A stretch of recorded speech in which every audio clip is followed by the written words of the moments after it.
So this is going to be a relatively short video, um, but mock trades are already getting leaked, and this first one that we've seen doesn't really make much sense to me.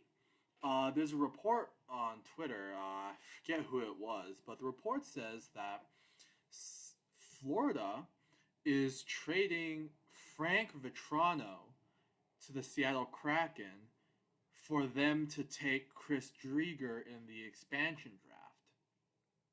Now, my understanding was that previous reports and a lot of people who were close to the situation suggested that Seattle was already going to take Driedger regardless.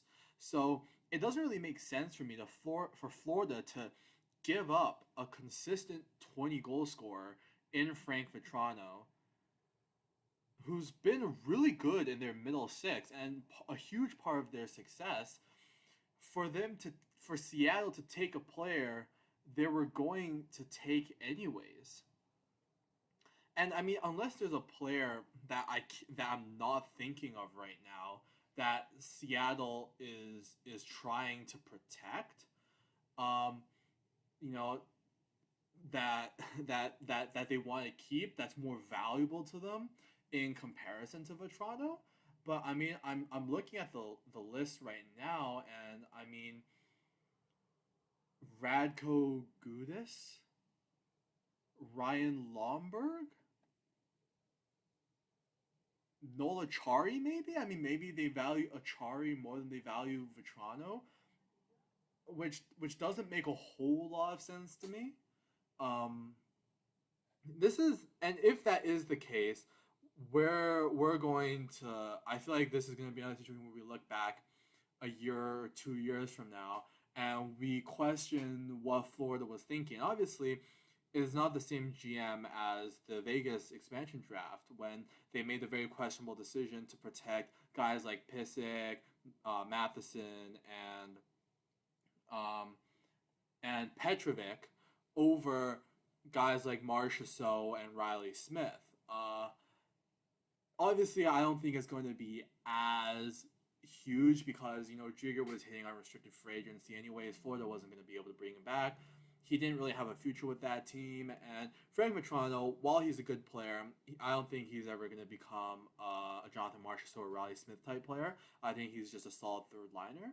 But it's just from an asset management standpoint, why? Like,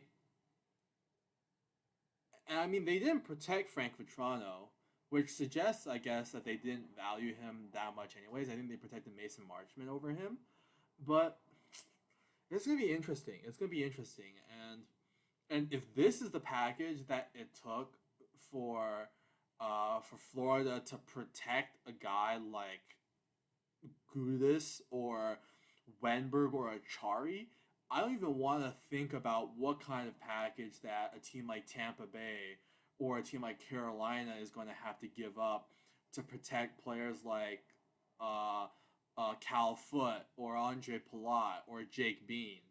I mean, my God, giving up a 27-year-old on a pretty good contract, 20 goal scorer, plays 15 minutes a game for Seattle to take an unrestricted free agent goalie that they were going to take anyways. I mean, this is just crazy to me.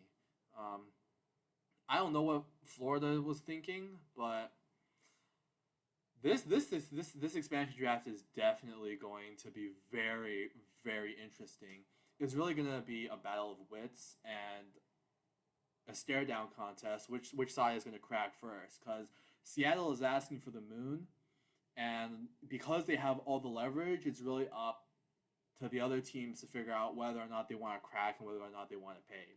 I know, for example, Toronto has already established that they're not willing to pay, which is why they made the side trade with McCann, which still upsets me a little bit, but I can kind of understand. Um, but it'll be very interesting to see what kind of moves get made on draft day. But yeah, that's our reaction to the Vetrano move. I really don't know what Florida's thinking here. I'm still confused, but I guess things will become more clear as time time passes.